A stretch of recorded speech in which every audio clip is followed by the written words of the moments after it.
امریکہ نے بانی P T I کے خلاف قانونی کارروائی پاکستانی عدالتوں کا معاملہ قرار دے دیا۔ بانی پی ٹی آئی کی وزارت عظمیٰ سے برطرفی میں امریکہ نے کوئی کردار ادا نہیں کیا۔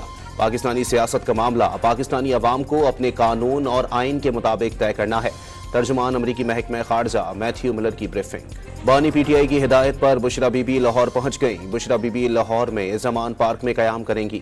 سابق خاتون اول نے راولپنڈی سے لاہور کے لیے نکلنے سے قبل بانی پی ٹی آئی سے ملاقات بھی کی۔ زمان پارک کے قریب پولیس کی سیکیورٹی بڑھا دی گئی۔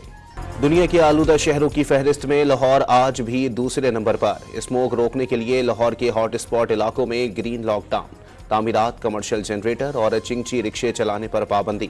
اسپیشل اسکول آج سے بند۔ رات 8 بجے کے بعد اوپن باربیکیو بھی ممنوع۔ صدر آصف علی زرداری نجی دورے پر دبئی روانہ ہو گئے۔ صدر مملکت دبئی میں 2 روز قیام کریں گے۔ صدر مملکت کی عدم موجودگی میں چیئرمین سینٹ یوسف رضا گیلانی نے قائم مقام صدر کا عہدہ سنبھال لیا۔ سعودی عرب پاکستان میں مزید $60 کروڑ کی سرمایہ کاری کرے گا۔ مجموعی حجم $2.8 ارب ہو جائے گا۔ پاک سعودی معاہدوں کی تعداد 27 سے بڑھ کر 34 ہو گئے۔ وزیر اعظم اور سعودی وزیر کی مشترکہ نیوز کانفرنس۔ شہباز شریف 1 روزہ دورے پر سعودی عرب سے قطر پہنچ گئے۔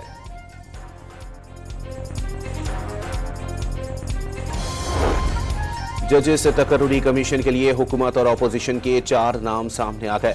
حکومت کی جانب سے بلاول بھٹو اور عرفان صدیقی نمائندگی کریں گے۔ تحریک انصاف کے شبلی فراز اور عمر ایوب نامزد۔ لندن میں سابق چیف جسٹس قاضی فائز عیسیٰ اور پاکستانی ہائی کمیشن کی گاڑی پر مبینہ حملہ۔ وزیر داخلہ محسن نقوی نے حملہ آوروں کے خلاف پاکستان میں FIR درج کر کے شناختی کارڈز بلاک کرنے کا اعلان کر دیا۔ PIA کی نجکاری میں اہم پیش رفت۔ نجکاری کے کمیشن کے اجلاس میں آج قومی ایئر لائن کی ریزرو پرائز کی منظوری کا امکان۔ 6 شارٹ لسٹ کمپنیوں میں 5 بولی کی دوڑ سے پہلے ہی باہر ہو گئیں۔ اور قومی کرکٹ ٹیم کا دوسرا گروپ بھی کراچی سے میلبرن پہنچ گیا۔ کپتان محمد رضوان، نائب کپتان سلمان آغا اور دیگر کرکٹر شامل۔